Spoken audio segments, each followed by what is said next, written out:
I saw a woman. Did you see the woman in the Salt Lake City airport? With the orange hair? No. Oh. The one that had the I love my husband shirt on. Who would wear that? Was there a joke underneath? No. Don't ever do that, okay? Who would Don't wear ever that? do that. She was walking there holding hands. Oh.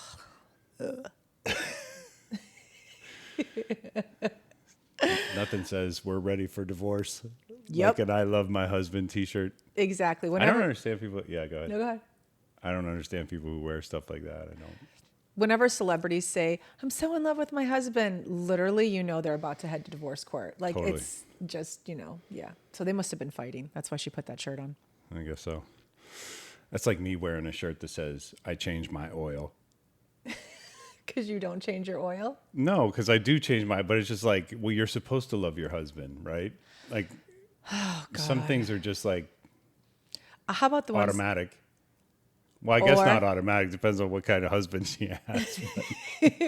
Or how about the ones when kids say, when parents wear t-shirts, I love my kids? Yeah. That secretly means I can't wait for my kids to graduate. Yeah.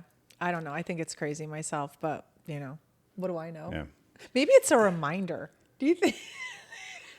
She must have lost a bet. Wait, do you think she must have lost a bet that shirt was a reminder for her to remind herself to love her husband? Maybe. She's like, there's no way that plumbing is going to work. He's like, bet me. If this plumbing works, you have to wear an I love my husband t-shirt through the Salt Lake City airport. Okay, let's use that as an explanation because there's really not another one, right? It's not, yeah. I'm glad you don't do stuff like that. Never. Matching shirts. Well, he didn't have an I love my wife shirt on. Fairness. So there weren't matching shirts. There were not. Okay, well, if I have to wear I love my husband shirt, you have to wear you love your wife shirt. Yeah. That will not be happening. So anyway, we're talking about Utah. Why are we talking about Utah? This episode is about Oklahoma. Check the mic and make sure it sound right, boys. Hey listeners, ever wonder what it would be like to sell everything and travel the country at the tender age of 50? Well, with our last kid off to college and the ability to now work remotely, we've decided to do just that. So we're selling the house, loading up the dog, and hitting every city from California to Florida. We're scouring the country for a new place to call home and dragging you into every restaurant, Airbnb, and tourist trap we encounter along the way. This is the Skiptown All-Stars podcast. What's up, All-Stars? Welcome back. We are stoked to be bringing you this episode. We have owed you an episode on Oklahoma City for so long. We're happy to finally be giving it. We're going to bring it today. We are going to bring it. Okay, so how's this empty nest adventure treating you so far? How's this empty nest adventure treating me so far? I've had moments, honestly, where I've been a little ragged and moody. So, oh, you don't say. Is that why you're bringing it up? No, not at all. I mean, you have been like really cranky, but I've had some testy moments in the past couple weeks. Yeah. But is it what's making you cranky? You're empty nesting. I think are you missing your kids? I am missing my kids a little bit. Yeah, for sure. Well, not a little bit, a lot, but that's like normal. Have you cried? Not recently, no, not since we left Ellie off at school. Oh, that's been a while. Yeah. Maybe you're due for a cry. You should just let it out. I don't think so. I know. So James has this thing where he just thinks men shouldn't cry, which to me is ridiculous. Like you feel so much better when you cry.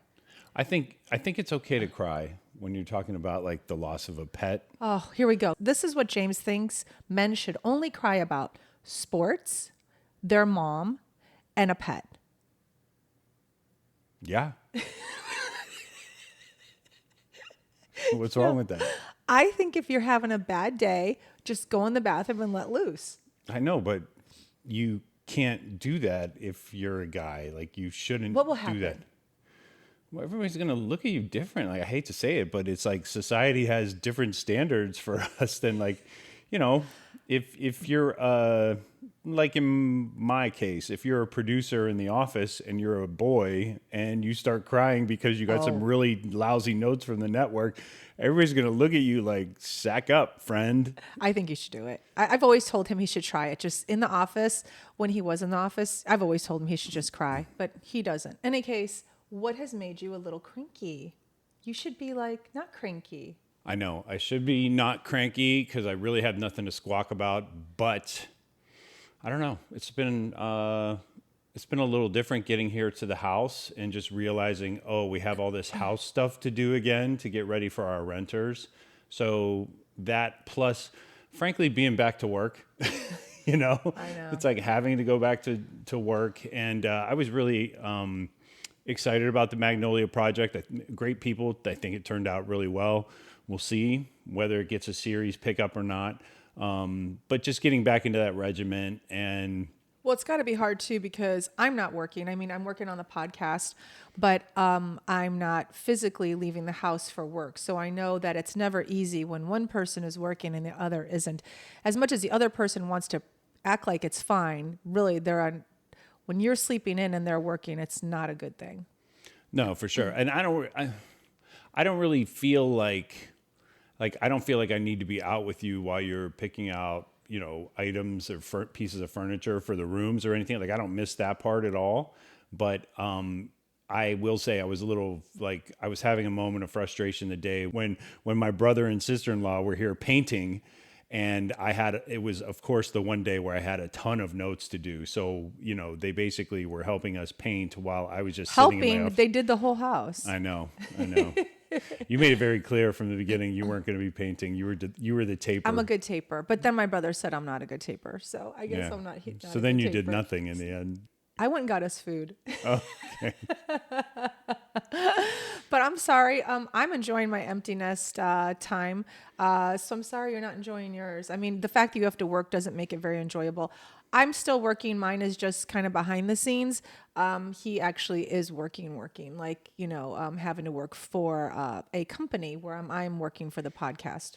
I don't know. It's just been, I think with the stress of going back to Utah for family weekend, and then, you were sick. And then I felt like I had this pressure to be with Mia to pick up the slack for both of us.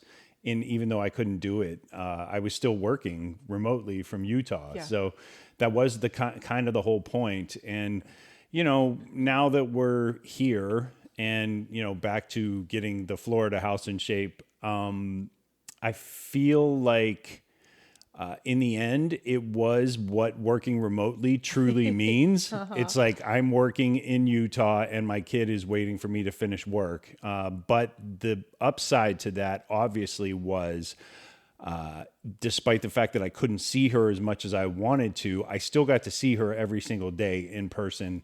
And, Mia's pretty easy kid. So, there were days where she was just content while you were nursing your illness, really to, read on the couch or do her homework or, she has plenty of her own stuff going on. I think she finished almost an entire book while I was hacking up on the couch sick. Yeah. So it wasn't the most magical trip back to Utah like I thought it was going to be. A lot of it had to do with, like I said, just having to work, balancing the children, all that stuff. And then, I don't know. I just feel like the last couple trips to Utah, I haven't gotten the full enjoyment out of it like I'm used to, Well, hopefully talking about Oklahoma City will brighten your spirits because I think it was a great trip for both of us. Yeah, I definitely have a lot to talk about when it comes to Oklahoma. And I actually thoroughly enjoyed our time there, even though, going back through the notes of the show, it felt like we could have done more. Oh, we definitely could have. There's no question. I think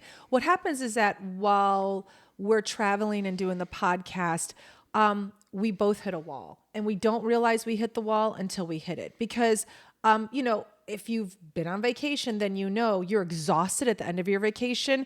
And when everybody goes back to work, they always say the same thing, which is I need a vacation from my vacation. Yeah. So when you're continuously traveling, like we've been doing in and out of cars, in and out of Airbnbs and hotels, and then you're setting up for a podcast because most people don't realize that it takes them about an hour to set up.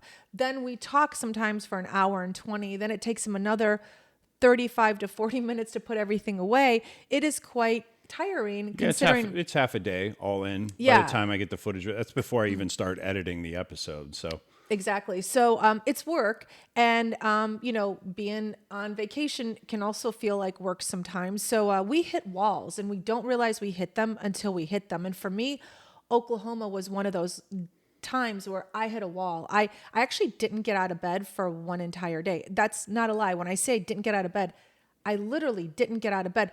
We went out to dinner, and that was only because James was starving. I could have stayed in bed in my pajamas and just probably eaten an apple or something like that. Like, honestly, like I did not want to leave that Airbnb. I was so exhausted. So unfortunately, I would say we probably, out of the 4, only got 2.5 of real, truly Oklahoma visiting. And it was disappointing because some of the cities that we've been hitting have been on our list to visit because of maybe one particular thing. Sometimes they're on the list to visit because we actually want to explore that area. Oklahoma City was just meant to go and visit the Oklahoma City bombing memorial. That was the only reason we were going to Oklahoma City. But then it ended up being so much more for us. So in the end, we probably should have made that more of an exploration visit rather than just a destination to see one thing, because we found it to be nice and enjoyable. And, we'll be going back. yeah, most of our exploring was actually on in the last day and a half. When we first pulled in, I pulled the van into the garage. I don't even think we unloaded. I just let the dog in the backyard and left the exhausted. door open. Yeah. And like 4 hours later, the place was filled with flies. But we were wiped out after Dallas. The dog was doing her, she was back. Roxy had it at that point with the trip. She was doing that thing with the bathroom where she doesn't want to go, or there's not enough grass, or it's not the perfect setting. So when she got to that yard in Oklahoma City, She it was ran like a in circles godsend. around Oh the my yard. God. She was happy. She was smiling. We could have explored a lot more neighborhoods while we were there. Although, just driving around for the first couple days when we did get out, within the city limits, there didn't seem to be a huge disparity between the types of neighborhoods. No. It seemed like the same sort Yeah. of, and We'll get into that later, I most of think. them were sleepy, yeah, but just like quiet little neighborhoods. You'd see a couple kids like riding around on their bikes or whatever.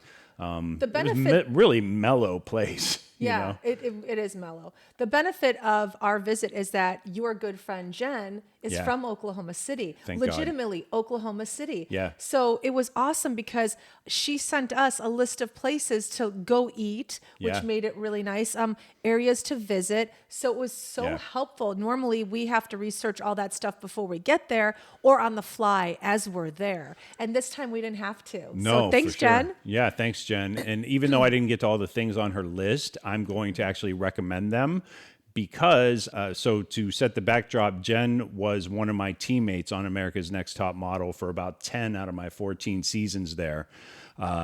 She and our other partner, the three of us just basically got to a point on that job where we were the same hive mind in terms of what the show needed, our own brand of comedy with each other. You guys our were a good friendship. team. Yeah, we were an amazing team. It was like my favorite team ever. So that said, I wholeheartedly will recommend point blank without sight unseen anything Jen has recommended. Although we did stop at a couple places. Well, the very first place we went to was her recommendation. We got into Oklahoma City. We did leave, actually, even though you said that we left the dog in the backyard and the doors open. We actually left to go to dinner at Ted's Cafe Escondido. Ted's Escondido. You're right. We dropped the dog off first. And she couldn't have been happier. Yeah, I think we spent a little bit of time in the Airbnb, so you weren't wrong. We did spend a couple hours, and then we went to this Mexican place, which was really delicious. And it was Jen's recommendation. It was the for first sure. place we went to. So handmade tortillas, some sort of vegetable relish. I don't know. I don't remember. Was there a vegetable relish? Yeah, and there was I just remember queso. They brought queso. I could not get past the handmade tortillas. Yeah. They were so delicious. And that's right. We were dipping the tortillas in cheese. And they actually brought so them good. out before you even ordered. So it was Yep. kind of like Italian restaurant style where they bring you a loaf and like, a little olive oil and vinegar or whatever. It was the same thing, only like Mexican branded. So I was like, oh my God, this is amazing. And she told me, she was like, just be careful you don't fill up before you even order your food. And we could have easily. We were starving It was at that point. really good. What did I get? Do you remember what I got? Not at all. I remember I got like enchiladas of some sort. Okay. So, yeah, it was pretty good. You liked yours? I did. I liked it. Good.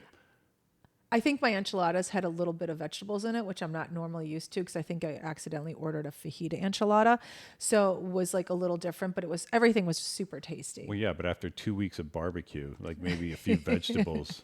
He's right. The food was excellent, but the other great thing that came out of that visit at that restaurant was the waitress telling us about the Oklahoma State Oh my Fair. God. Yeah, I forgot about that. Yeah. Yeah, so she asked us if we were there for the state fair, and we were like, State Fair? And we're like, oh my gosh, tell us more. And so she told us that the state fair was the entire month, and we were smack dab like right in the middle of it. Yeah. So we're like, we're going. So we looked it up, and the next day we headed out early, like 11 a.m., 10 a.m. I looked it up to see what time it opened, and we headed to the state fair, the Oklahoma State Fair. We haven't had an opportunity to do something like that. Not just on our trip, but in years. Yeah, Like, years. We never went to the LA County Fair. No, you know what? And I can't remember why, but I think it has to do with how expensive it was, if I remember correctly. And like, we're not penny pinchers by any means, but I think to get into the state fair would have cost our family of 5, like, I don't know, like easily over $100. And I never thought the kids would really enjoy it. I know that sounds crazy, but again, they were always used to like Hurricane Harbor or Magic Mountain, which is Yeah. like insane. So I felt like driving to the state fair in LA was over an hour. Then to pay over $100 and have the kids just complain it was hot was not something I was interested in doing. So we never did. And also you have to remember, living in Los Angeles, there's so many things to do that a state fair on a Saturday or Sunday is not desirable. But you live in an area like in Oklahoma or in Ohio where like you don't have certain things at your fingertips all the time. You look forward to the state fair, my guess is, all year round. I know this the county fair where I grew up, Canfield, was I don't know if it still is, but it used to be the biggest county fair in all of the country. And so, it was a thing to look forward to. Like, even though we were in the middle of football practice, we'd be like, I can't wait until 2 p.m. But does it go back to the fact that like you don't have a whole lot going on in your town, so when the state fair or county fair comes, it's a big deal? It was a big deal because it's like now all of a sudden you have a conglomeration of all the kind of food you would ever want to eat in one place. You get Huey Lewis in the news, Yeah, that's in my like, point. So in the yeah. grandstand, you Right. get like tractor pulls, you get demolition derbies, you get all that stuff. So yeah, I mean, it's a great like one-stop shop. Whereas like, living in a city like LA or Chicago near Wrigleyville or it's like you can go to the baseball game, but then you have like 20 other things you can do in Right. that immediate Yeah. area where it's just more concentrated. So yeah, to your point, it's like basically building a little city for a week or a month or however long Yeah. it is for everybody to go and hang out. And just, everybody can gather kind of thing. And, when you're a young boy, you get to see all the young, pretty girls from other schools. That's amazing. Yeah. When you're, older, what have you, it's like you take the grandkids and like, show them the chickens and the ducks and And the apple pie making contests. heck yeah. Yeah. So I hadn't been to, honestly, I was at the LA County Fair 24 years ago. So for me, this was legitimately the first time I've ever been to a state fair, I believe. Like, I don't think I ever went to the Ohio State Fair when I was a kid. It was in Columbus, I think. I don't know. Yeah, I don't it was recall pretty ever cool. being at one either. It was pretty impressive with the rides. Like, they had a huge Ferris wheel. You could see from like, so I feel like quickly to paint the picture of Oklahoma City, it's like if you at any point get on top of a knoll or a hill of any sort, you can base it like it's plains. It feels like it's really sort of just flat land. And so if you get on top of anything, you can see for miles. It's true. You can. It's really crazy. Yeah. And so we could see the fair at least 12 miles away from where, we were driving in. The so, Ferris wheel. Yeah. It was pretty cool. I imagine if you had little kids in the car or something, they'd be like, "Oh my God, like there it is. But I felt like excitement just, like being in the car with you to go. So yeah, we arrive and I was super excited. Why? Free parking. Free parking. But legitimately, I was excited too because, okay, let's be honest. I'm not sure. I have to look it up, but my guess is at the LA County Fair, it would probably be $25 to park easily. Like they'll just get you wherever they can. So to pull up, and James was like, "How much is parking?" Yeah. They looked at us like, "They're like, fee. You just go park over there." And I was like, "What?" He was so excited about the free I was. parking. I thought, what's going to beat this? But then we walked in and something did beat free parking. And that was pig races. The little piggies. Right out of the gate. Pig races. So great. It was so state fair-ish. Like if you want to talk state fair and being someone who had never been to a state fair, the little piggy races, and they were little pigs. They were the cutest ever. You definitely have to explain it for like the city folk that we know. Okay. So what it is, it's just like what you would consider like, I don't know, like any kind of race. There's an entrance gate and they like sound an alarm or a bell. They open up the gate and then 4 little piggies come running out. In a track. In a track, and it's like a half circle. It is the cutest thing. And then there's an exit, which is another gate. And then once they get through that gate, the gate closes. And it's whoever was the fastest little piggy. Yep. And they pulled 4 kids out of the audience, and all the piggies had little colored vests on or something. Yes, they did. And so each kid, that they pulled down had a flag where they were waving or something like that. I forget exactly what denoted that they were the team captain of that pig. But it was super cool. And the minute the bell rang, like everybody in the crowd went nuts. It was crazy. It was really cute. It was so super fun. I have it on my Instagram. So if anybody wants to take a look at it, you could check out the little piggy races. I have it as a reel because I literally recorded it as they were running around the track. Yeah. It was really fun. And then as we're watching the little piggy races, lo and behold, I've never seen this before, but a gentleman came up with 2 big slices of pizza with pickles on it. Oh. Sliced pickles, like the round sliced pickles, not like the spears. I feel about that. Disgusting. But I had to take a picture. I did. And so I took a picture. You take a picture? He did. I said, "Can I take a picture of that?" And he was like, "Sure." He's like, "Sure, random woman." So yeah, pizza and pickles. I don't know. I wasn't game to try it. It did look different. We're at the state fair. So there you go. Pizza and pickles. Okay. So then we started walking around the fair and you learned something about me right out of the gate with regards to fair food. You had not ever had a corn dog, right? Never. I mean, okay. I can't say never because I do remember at lunch in grade school, they served corn dogs. And I had a bite and almost threw up. The school cafeteria corn dog? It was a school cafeteria. Not the same. Okay. But we're at the fair. Yeah. And there's corn dogs everywhere. I mean, it is like the thing to do at the fair, have a corn dog. It was deep fried. It was the most delicious thing the batter, I think, is honestly, I think it's the batter that's the difference when you get it. Even if they fry it at your little middle school or whatever. I think the batter's just like that really crappy sort of, lunch lady, like average batter they throw on everything in America kind of thing. This is a school cafeteria batter. Yeah, this is more like, I don't know, it had like a corn feel to it or something. I don't know. Maybe that's why they call it a corn dog. I'm not sure. Could it be? Yeah. It was so good. Oh my God. I'm like, why have I never had this before?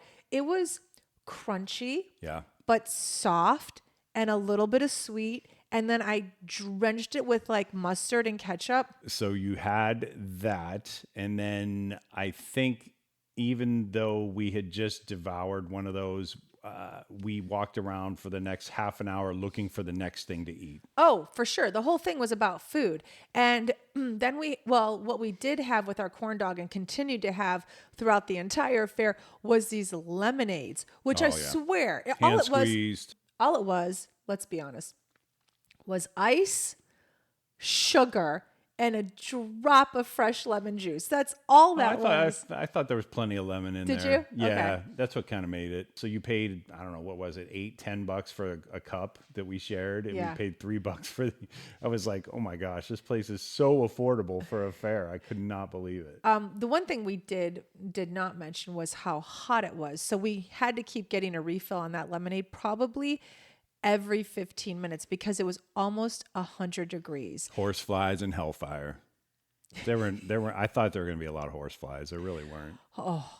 Well, we've both gotten bit by horse flies on our trip, and it's so painful and itchy and uncomfortable. And so we figured we're at a state fair and we're going to have horse flies surrounding us.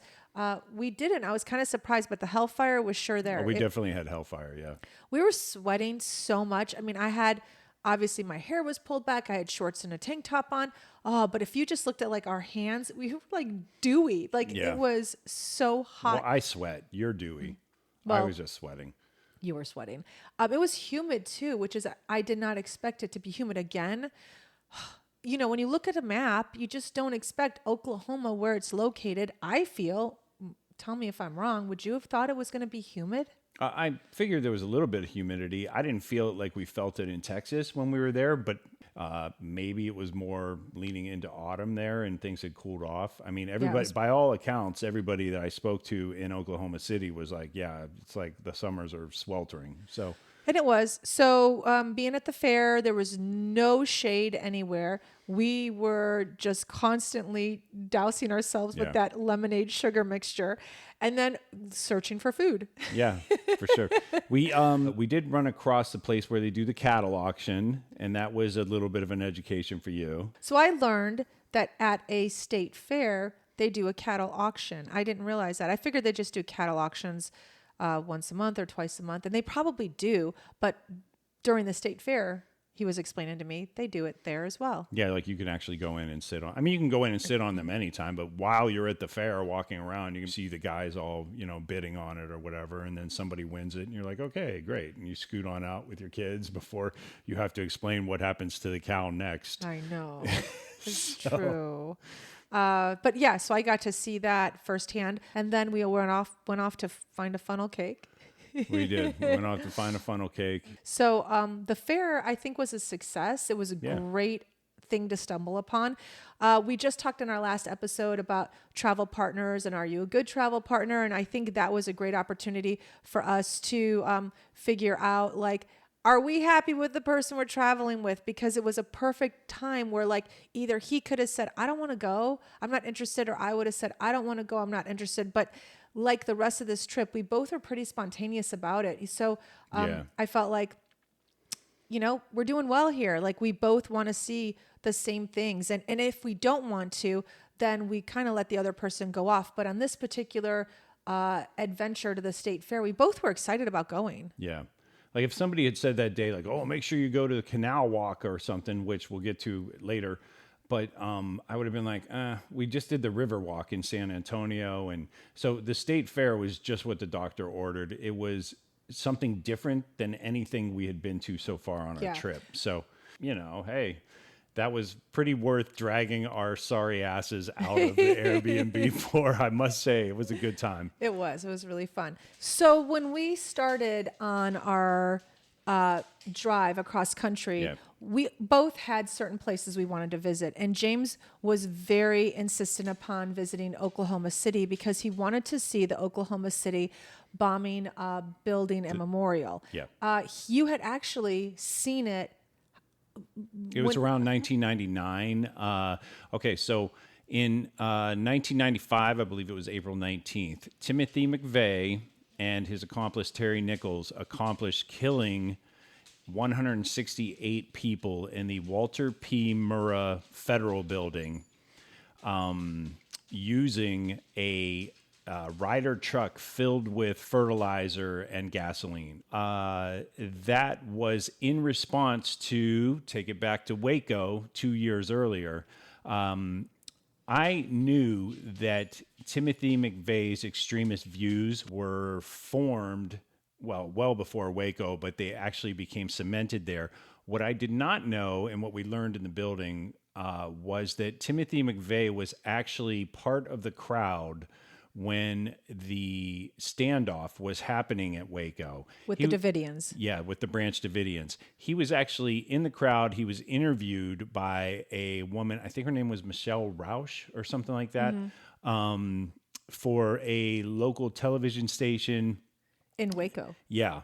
And so fast forward to 1995, because of what happened to Waco, what happened in Waco, Timothy McVeigh decided this Oklahoma City building where the alcohol, tobacco, and firearms order was given to begin the siege at Waco. He was going to take vengeance. He was going to take vengeance upon the government. So what's crazy is that when you're in the memorial, you actually see the newspaper article with a picture of Timothy McVeigh being interviewed at Waco, saying how the government should leave these people alone, how they have no right on their property. He was anti-government, anti-establishment, and was at Waco to see how the government was going to handle the standoff with the Davidians. He was also ex-military. So he was ex-military. That's very important to know.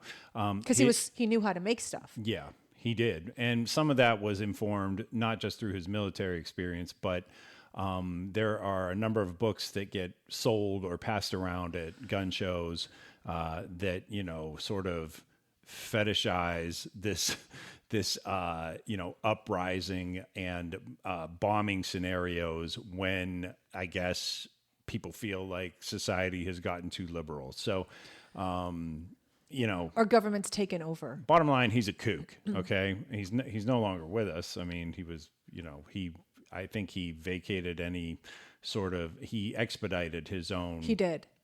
Death. I believe he did too.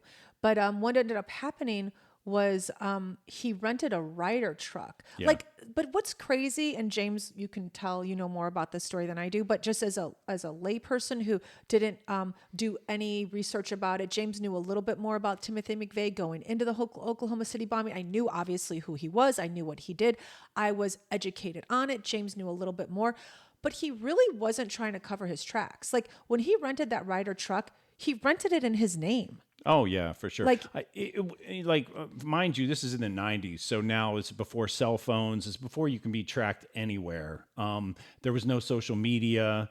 I feel like a lot of these similar-minded people have all these outlets now where it's like, oh, it could raise a red flag if the government is paying attention to, social media posts, 4chan posts, all that stuff. But this is way before then. This is like a bunch of guys talking in private circles. And in his friend Terry Nichols, he found a guy who was willing to help him procure all these materials. And Timothy McVeigh would then just drive it and try and park something in front of a national monument or a federal building now, or any, you would never, ever, you wouldn't last, 2 minutes. So it happened in 1996. 95. Correct? 95. Okay, so I was just out of college a few years. What was surprising to me, and you probably may have known the magnitude before getting there, I didn't realize the magnitude of the blast. I thought that when he brought the Ryder truck with explosives that he had made homemade, that it blew a portion of the building out. No, he blew the entire side of the building. So the enormity of it was beyond what I knew when I walked in there. I actually thought that I knew there was a bomb that went off. It was in a Ryder truck, and I knew that it had caused major damage to a building. What I did not realize is how one person blew the entire side. Yeah, he blew the entire face off of, I forget what direction, what side of the building. But we're talking, how many floors was it? 18 floors or something like that. It's beyond comprehension. He blew a hole in the ground. I mean, and he did it in such a way where one person. the construction of the building began to collapse upon itself on the higher floors. It just began to collapse inward. And so, when we got to the museum, they had 3D models of, exactly how the explosion was impactful as it was. But yeah, it was so for one massive. person to do this. It was like over 200 buildings damaged in that area. Yes. Because of flying shrapnel or because of just the impact of the blast itself. And I think I read somewhere it was like 16 blocks. 16 city blocks were affected. Yep, I believe. Yeah, for sure. I read that too. It was insane. The power of this blast. I just can't wrap my head around how one person did this. Okay, so why don't you walk us through our tour?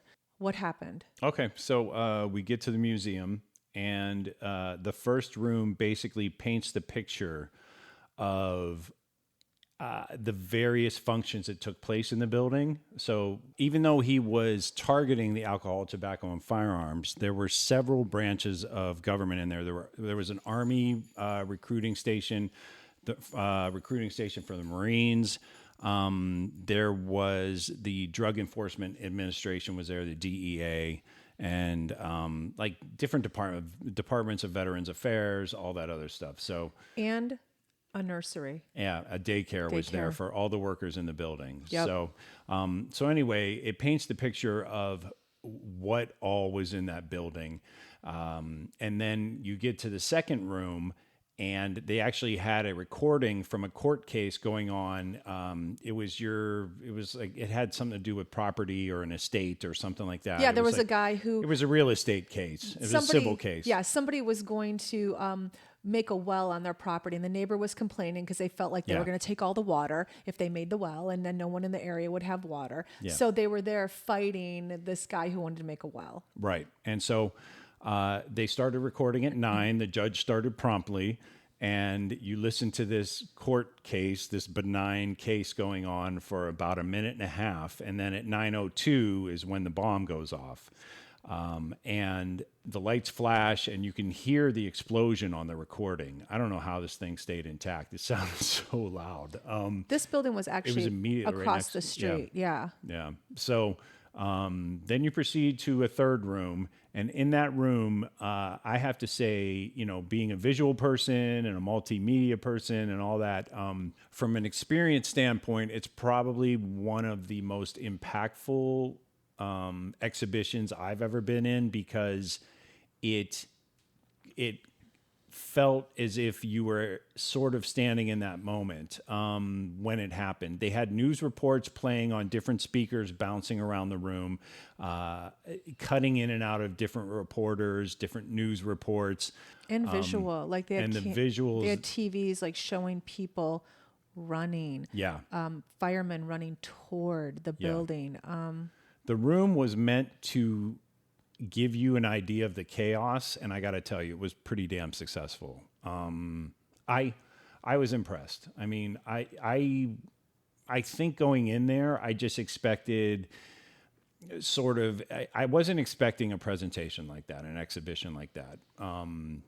It was, it puts you sort of in the headspace of just how solemn this event was, and how unnecessary and senseless this act of terrorism was. And it definitely made you feel, the impact of what one person could do to a society. For sure. I didn't know what to expect when I went there.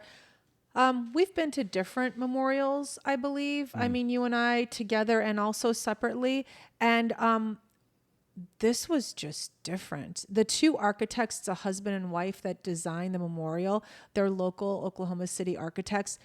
They did the most amazing job. I mean, the moment before you even step into the actual memorial museum, it's all hand painted tiles that children had sent my gosh, I can't believe I'm getting so sad right now talking about it. But like, it was really hard to look at.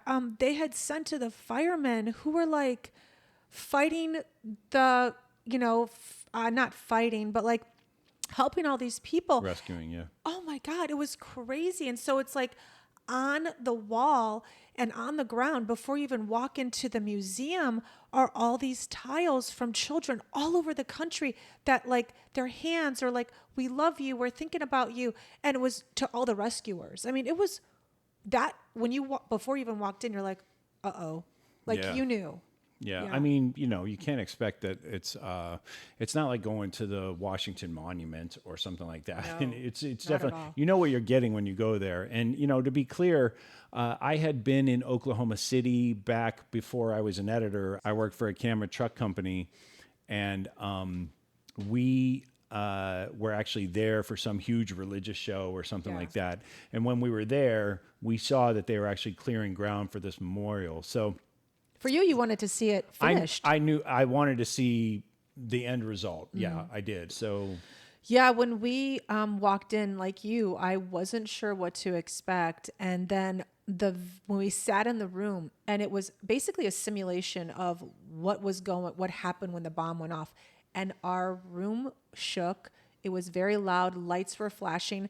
It was frightening. Everyone in the room jumped. Yeah. I mean,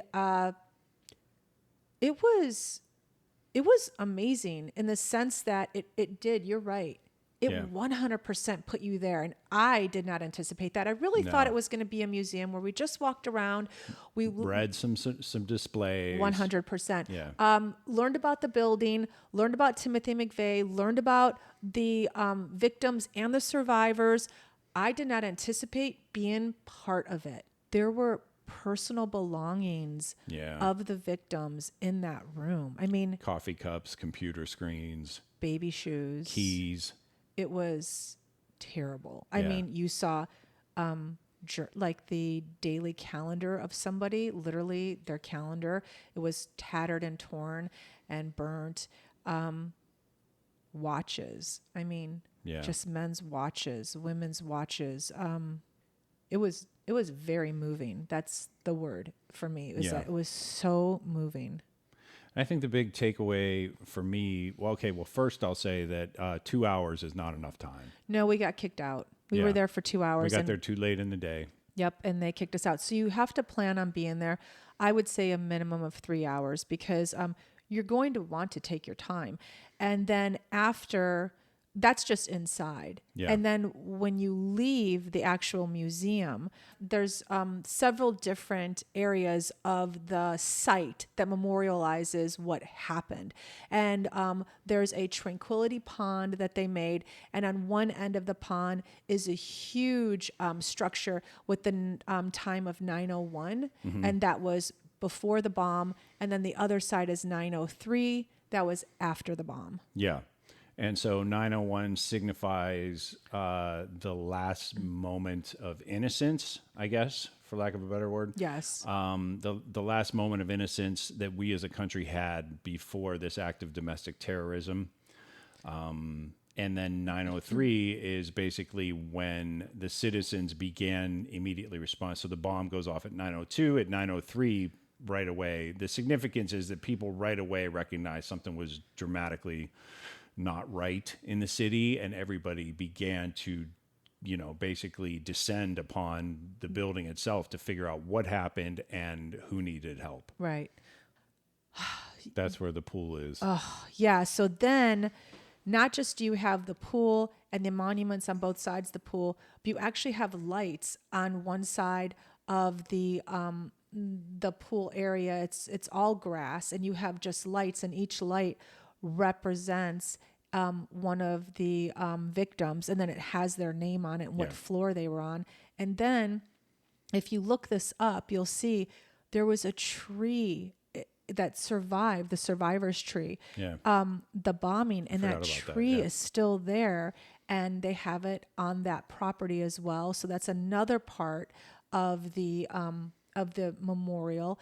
And then, oh my gosh, this is so hard to even talk about, but they put up the chain link fence the day after the bombing, and just to separate the debris from people literally coming by the building. And, they wanted to keep people away. So they put up a chain link fence.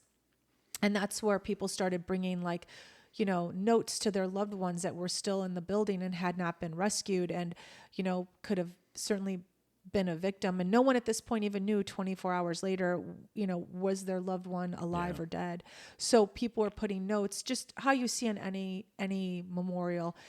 Well, they kept up the part of the chain link fence. And that was so hard to look at because people still come to this day and leave notes for their loved ones. It was it was so hard because you're reading of the moment, like some woman had just put her note onto her mother and she was like, oh, the grandkids are this age now. And the date was 2022. And it was just, There were ones on there where, obviously one of their children was killed in the daycare when the bombing happened, and that was were hard. leaving notes for a child about their siblings and how they had grown, and wow, that was pretty gutting. That's the only word I can say. I'm just like, what a waste, what a shame. Yeah, so that was, the people that designed the memorial, they did a phenomenal job because everywhere you go, you reflect on that day. And that's the whole purpose of a memorial is to reflect on the day.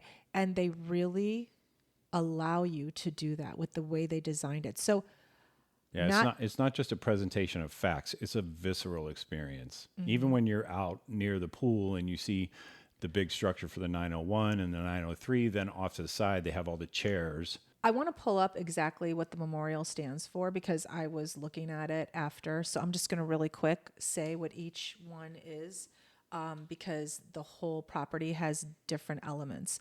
So the symbolic elements are the gates of time, which is what you mentioned. Yeah. And they're structures that show the time 901. That's the moment of innocence. 902 is the attack. And then the other end of the memorial has 903, which is the healing begins. The reflecting pool, we talked about that. The field of empty chairs. They were, when I saw them, the sun was setting and it looked like lights, but they are in fact chairs that are lighted, and each chair represented the victim and what floor I believe they were located.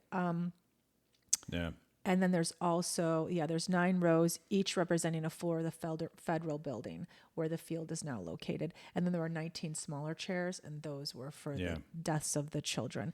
The survivor's wall, which had everyone's name on it, the surviving tree, and then the orchard, which is just beautiful grass. And they also had planted they says here, an army of nut and flower bearing trees surrounding and protects the survivor's tree. So for me, obviously, seeing that they had broken ground for this thing, it still, I believe, is the largest act of domestic terrorism on American soil. 9/11 was not a domestic attack. The memorial is one thing, and we certainly had our experience here. We've talked about that. Mm-hmm. But for me, it was also important to see that, in 1999, I didn't get to see much of Oklahoma City, and it was only 4 years after the attack. So you couldn't really get a sense, naturally. Construction was happening when you saw it. Yeah, 4 years after the attack, it's look at the hurricane that just went through Florida. They're talking it's going to take 10, 20 years to restore some of those, features.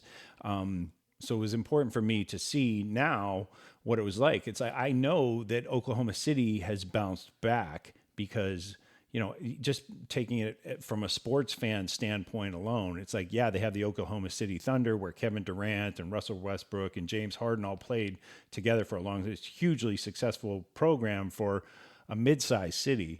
Mm-hmm. But whenever they talk NFL expansion or Major League Baseball expansion, Oklahoma City's always top 5 on one of those lists. So, it could be a matter of time before Oklahoma City sees one of those two types of teams, mm-hmm. And so it was important for me to see what really is what are Oklahomans all about? What is Oklahoma City doing now? And So yeah, even from the time when we started planning our journey, I was like, well, if we're going through Texas, we definitely have to hit Oklahoma City. It was one of my sort of must-sees for all those variety of reasons, not just the memorial, obviously. What was your take on the people? I really like them. Like I thought, it's funny because we sat in our Airbnb for a day and a half or whatever, but I did get a few small excursions to go to coffee, and I was cutting an episode, and so I was just kind of like not in the headspace of like I probably wasn't the friendly one, and so like I was just being expedient, like getting whatever I needed from the store or the coffee shop or whatever. The people were really outwardly friendly. Like, when you came into contact with them, the one thing that I'll go back to is like, it's a really mellow town. Like it is. People are mellow there. They'll say hello, but they're not like, it's not like, it just didn't feel like a ton of bustle to me. Even when we were in the downtown areas, like everybody's just casually doing their thing. It's actually one of the cons I liked it. of like Oklahoma. Like if you ask Oklahomans, they'll say it's too quiet. Yeah. But we both enjoyed it because it's what we're looking for. Oh, we definitely needed it at that point on our trip for sure. I didn't look at it as a con at all. I mean, the people at the fair were nice. Yeah. Everyone looks nice. I mean, they all have like what we saw out and about and at the fair and just being out to dinners and stuff like that. Everyone has a personal sense of pride about their appearance. Yeah. We didn't see very many homeless people, so I actually have to research that more to see what they're doing about their homeless situation, because the one thing that I definitely noticed was that there were very little homeless. I saw a couple of drunk people walking on the street, like it could be your neighborhood drunk, brother or uncle. But there were no encampments, there were no tents, and there were absolutely no sleeping bags anywhere. I thought the people were very nice. I mean, the lady at the coffee shop talked me up. She was really appreciative we were there. I could tell it was a place that was a little, it was a little neighborhood coffee shop. They don't do a ton of volume there. The coffee was not amazing, but the people were really cool. Okay. And there were, neighbors chatting each other up in line and stuff like that. And it's like, those are all usually good indicators of the area you're in. Yeah. I felt that way though. Like I said earlier, I felt like whatever neighborhood we happened to be driving through in Oklahoma, it just seemed like one huge neighborhood, I guess, for lack of a better word. It's true. It's very true. Yeah. What we tend to find on our travels, it's been in my experience, is that when you get closer to a downtown area, it doesn't matter how big or small, whatever their downtown is, you start to feel as you're approaching the downtown area, the houses get closer together. There's more hustle and bustle. You see a lot of public transportation. That wasn't the case for Oklahoma City. When we went to the city, everything was kind of the same, meaning that the houses were not closer together. There wasn't more of a hustle and bustle. Public transportation isn't really big on their list. I mean, so we never felt like we were in a downtown area, which was really odd. And it's something that I've mentioned to other people, like when they asked me about Oklahoma City, I said, well, the one thing that I loved about it was that if you wanted to live near the city, you can still live near the city and have property. And that's probably kind of like an 8,000, 10,000 square foot lot at the very least. That's probably half an acre. Yeah. And that's uncommon when you come near any kind of metropolitan area or, or an area that just has more of an industry, whatever it is, whether it's the nightlife or, I don't know, some cities will have a whole warehouse area, but in any case, like it's your city, whatever that looks like, you tend to know you're approaching it. You didn't get that with Oklahoma City. When you were driving toward the city, like you said, all the houses were pretty much the same. So for me, that was like a plus. Like for me, I would not necessarily have to move outside of Oklahoma City to get a house that's bigger or property or to just get away from my neighbors. I could actually do it and be only like a half a mile limits, of the city. I thought it was pretty cool. Yeah, for sure. Okay, so let me ask you, Santa Fe was really high on your list. Oh, it was. Santa Fe versus Oklahoma City. Well, because of the or girl, fill in the blank. If it's not Santa Fe. No, okay, Santa Fe. Let's just say, in terms of your vibe. Yeah, and it was. Like, could I do this? I could do Oklahoma City over Santa Fe because Oklahoma City actually had a downtown area where my daughters could go and enjoy. Santa Fe doesn't really have a downtown area. There is Santa Fe, the square, but it closes at 8:00. That isn't the case with Oklahoma City. Like, there's live music and it stays open later. So for our family, being what we would want, I would say Oklahoma City. For you and I, Santa Fe. Got it. For sure. For sure. Okay. The downside for the kids moving to Oklahoma would be what? There's not a single Democratic county in Oklahoma. Yeah. In the 2020 election, not a single county went for Joe Biden, which that would be very difficult. That says all you need to know about Oklahoma City politics, right? Or Oklahoma politics in general. Which is I found that rather interesting because you have Oklahoma University. Any university town is usually a blue dot. For sure. Oklahoma City metropolitan area, I thought for sure, okay, blue dot. No, not a single county. So I don't know. It's like that would be hard because there's not a whole lot of diversity there. You and I could make a run at it, but I'm not sure the kids would be just like keep squawking. Our mouth shut. Yeah, they'd be just chirping the whole time, like, "Oh, I can't believe you moved here," or whatever. But so I'm just warning you, kids. It can happen. Like we'll get into real estate in a little bit. I want to talk about restaurants first. Okay. So without further ado, again, we did not visit these places, so I'm going to recommend, per my friend Jen, her favorite spots because she knows she grew up around here. So first thing is Ted's Escondido, which we already talked about. It's a small Mexican chain around the Oklahoma City area. I love stuffed. I don't know if I do too.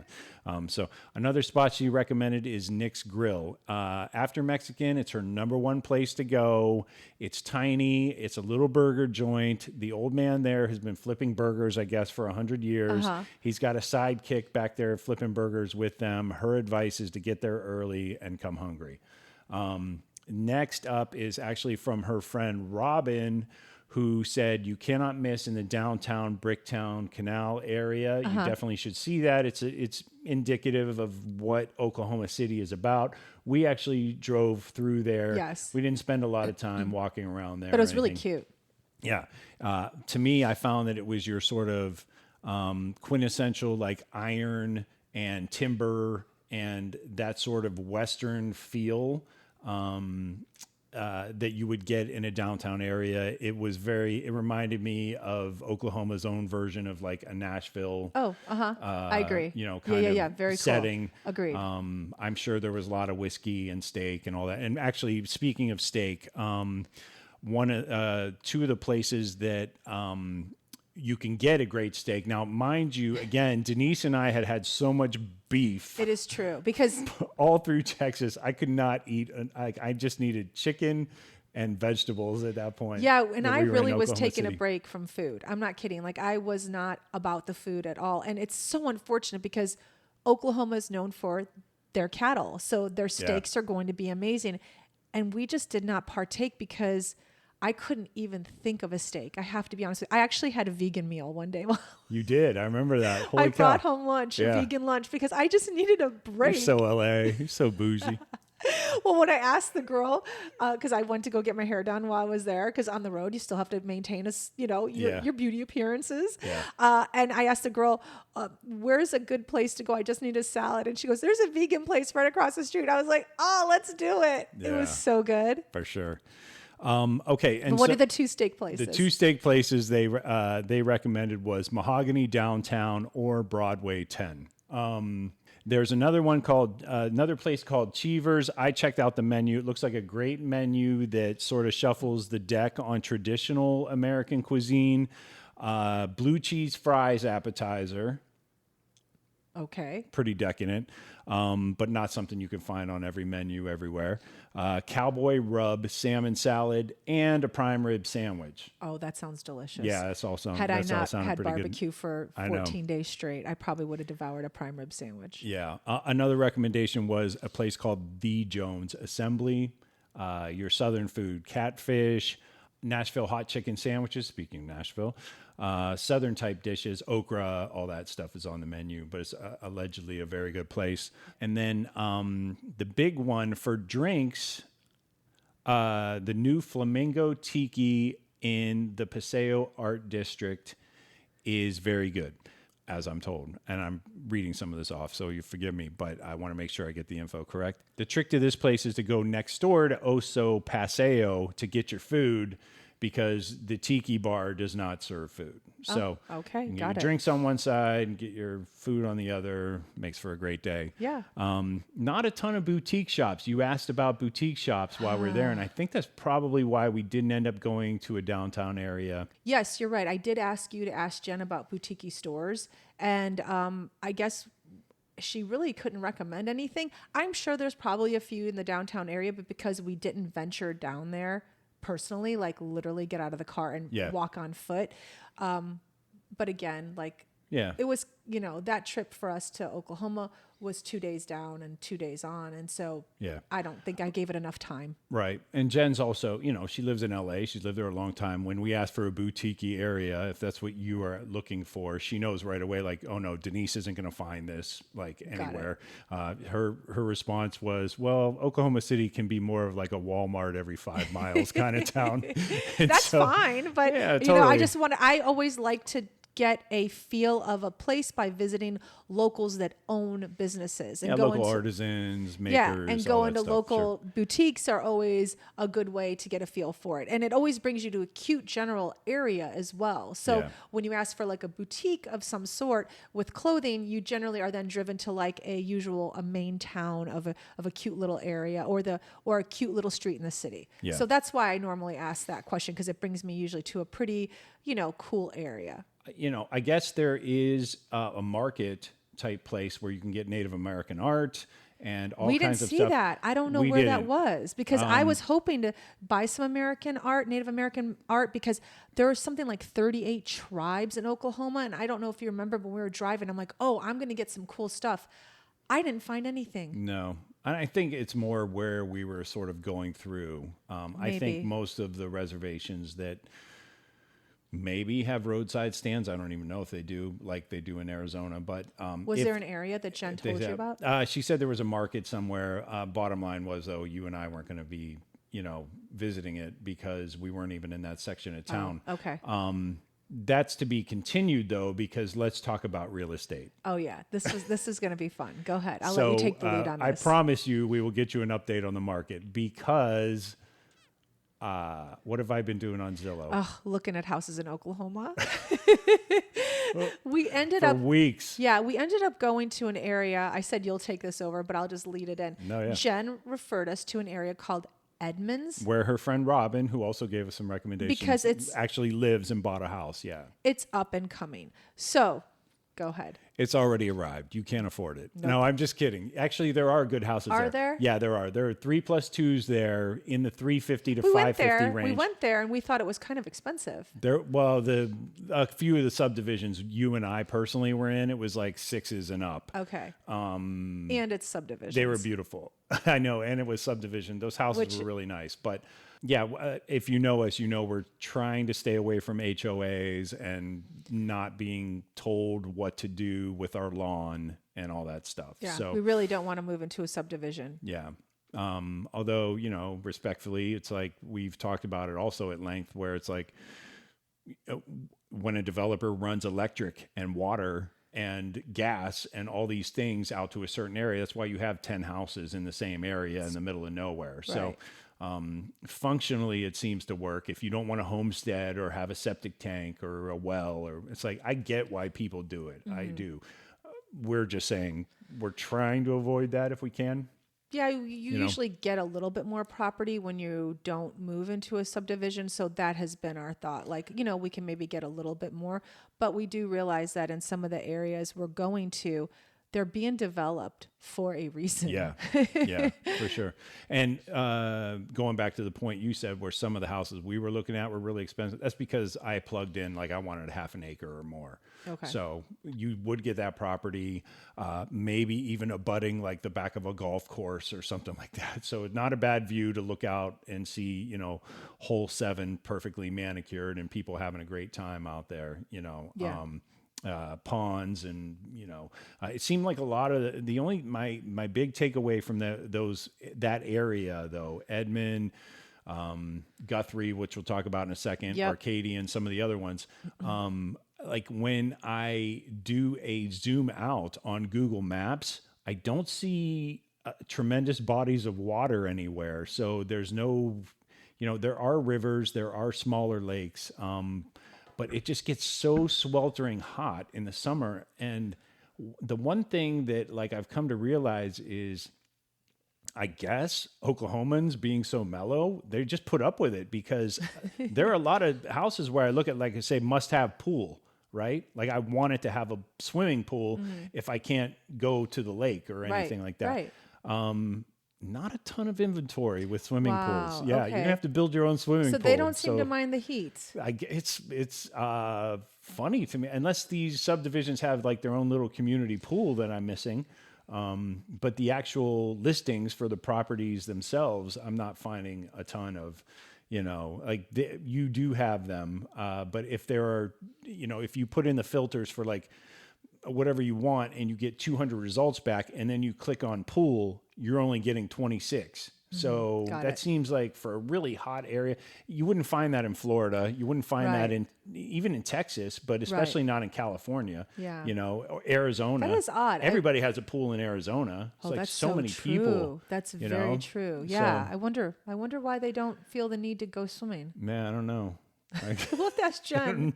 I know. We'll have to ask Jen. I have to ask, well, don't two people swim? What do you do to cool off around here? So anyway, but then all that to say, we have been looking at lots and land and properties and houses. Well, mostly me, but you have expressed an interest in it as well. Around the Guthrie area, we stopped at a cafe after we left Edmonds. We did.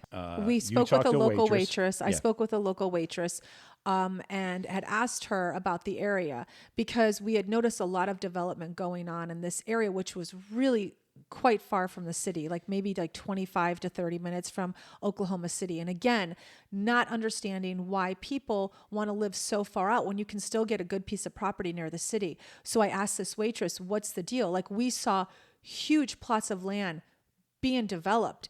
And she said, well, even though you can get a decent sized piece of property near the city, people still just want to be away from the city. And with remote working, you don't have to be anywhere near the city. So it's still the same answer wherever we go. People that can remotely work now want to just have property, and they want to do it away from the city. Again, in Oklahoma, it made no sense to me because the traffic was the same, whether you're 30 minutes away from the city or right near it. Yeah, traffic wasn't really a big issue the whole time we were there. Yeah, this woman was from an area called Guthrie, and she was telling us about lots in her neighborhood. Literally in her neighborhood, she said that a developer came in and scooped up, I think it was 8 lots, and they were each $25,000. Yeah. So then immediately James jumps on Zillow because it's a great area. Now, when I say great, it's like we can get property and it doesn't seem terribly expensive. I asked her if there was any kind of water source nearby, like what's bringing people to Guthrie. She said there was a water source about 5 miles away, but she also said another neighboring town that was becoming quite popular was called Cedar Valley. And so she said, you want to take a drive through both of those. And we did go through Guthrie, and I think we may have even gone through Cedar Valley, but Guthrie had the most adorable downtown area. We're talking like with the gaslight lanterns and just beautiful brownstones. So I immediately saw the appeal because you could get a piece of property for a good price, and you had this adorable downtown area, like a legit Main Street. Yeah, I mean, when they said how much development was happening there and what the lots were going for, I mean, I've found everything from 3/4 of an acre for $28,000 all the way up to like $120K, and you get like 4 or 5 acres. So not bad prices. I actually am going to take a little trip back. Yeah, we both are, because we enjoyed it enough to take a look. And there are certain cities that we have put on our list where we're going to go back. This was one of them. Yeah, for sure. And you I mean, the biggest thing is you just want to look at the property before you have to see it for yourself and Yeah. what the lot lines look like for real. So it was pretty incredible. Just driving around the outer areas of Oklahoma City, seeing what we could afford, what we couldn't afford, Yeah. how close the city is, how close the airport, all those things that come into play when we think, could we live here? And the answer is yes. It's on my list for sure. You? Yeah. So what would you say your top 5 and bottom 5 were? Let's jump into it. Okay. Okay. So my top 5, my first one is obviously the museum. Worth the drive. I'd say every penny, but it wasn't really expensive. So, I can't recommend it enough. If you're into American history of any sort, recent American history is perfect. The state fair. Yes. Uh-huh. You caught myself. The state fair was my number 2. The people were my number 3, although not necessarily in that order. Everybody I came into contact with was just super chill, super mellow. Can't say enough about how Oklahomans were really just, I don't know. I hate to say, I know they probably feel this way already being compared to Texas, but it just felt like a more chill extension of Texans to me, in a lot of ways. I loved the landscape. That's my number 4. Okay. I loved getting up on a little hill and just seeing for miles. I felt like a king overlooking my kingdom.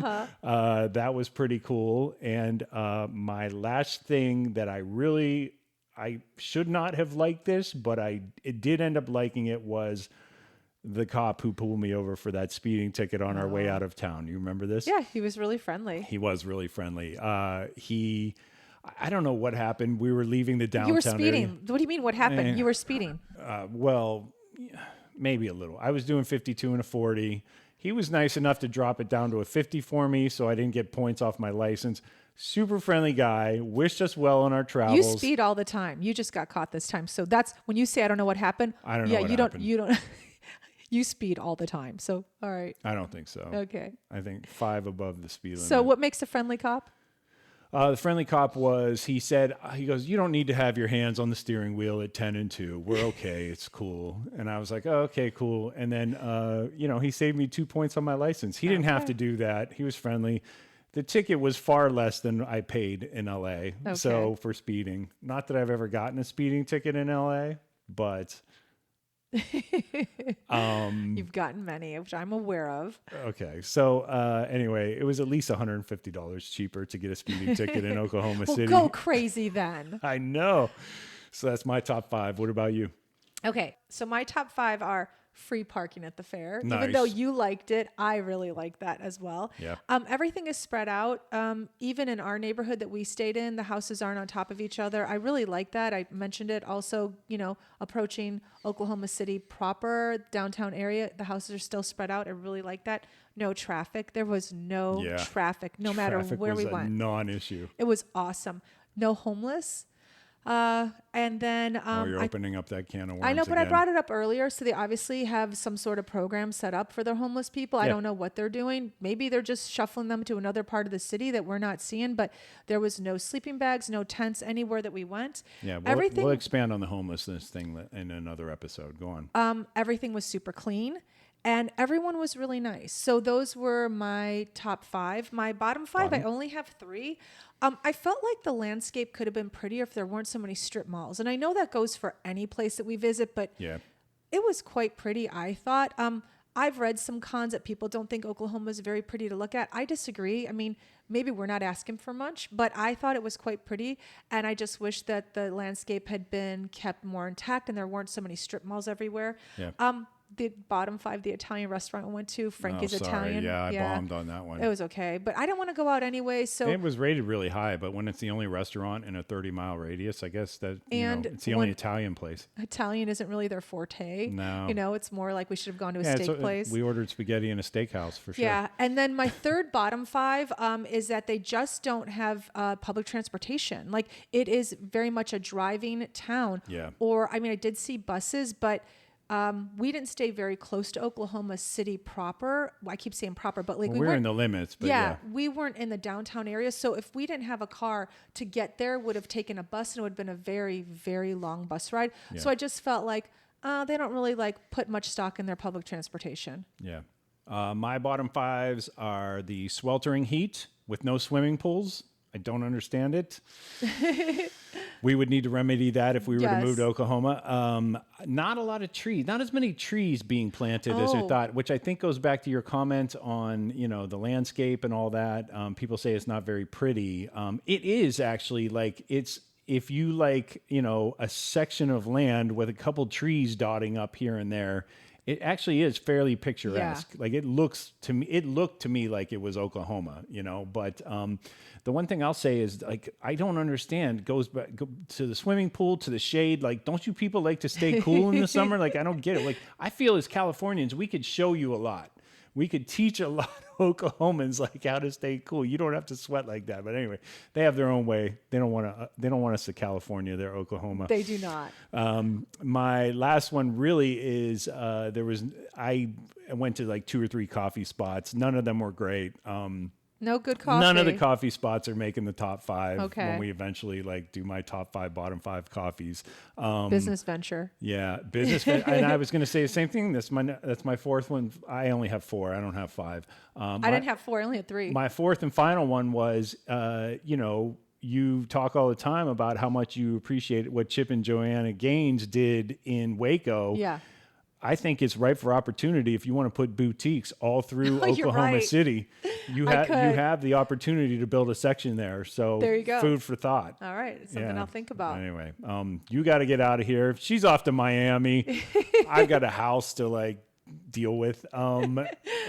She's on her own little Skip Town version for the next couple days. I am. And well deserved. So anyway, this was fun. I'm glad we did it. Thank you for humoring me with wanting to go to Oklahoma City early on. Oh, it was a great visit. It was I was 90% the person putting it on the list. It was, you were for sure. But you're so welcome. You went to Sedona. That's true. I did. Look what happened there. So you're a good sport. I appreciate it. Thank you. When I buy you a house in Guthrie with a swimming pool and some shade, you're going to really thank me. I will. As you're sitting in your fat boutique. Anyway, all right, take them out. You got to get on the road. Empty nest. Full tank. See you guys next week. Check the mic and make sure it sound right, boys.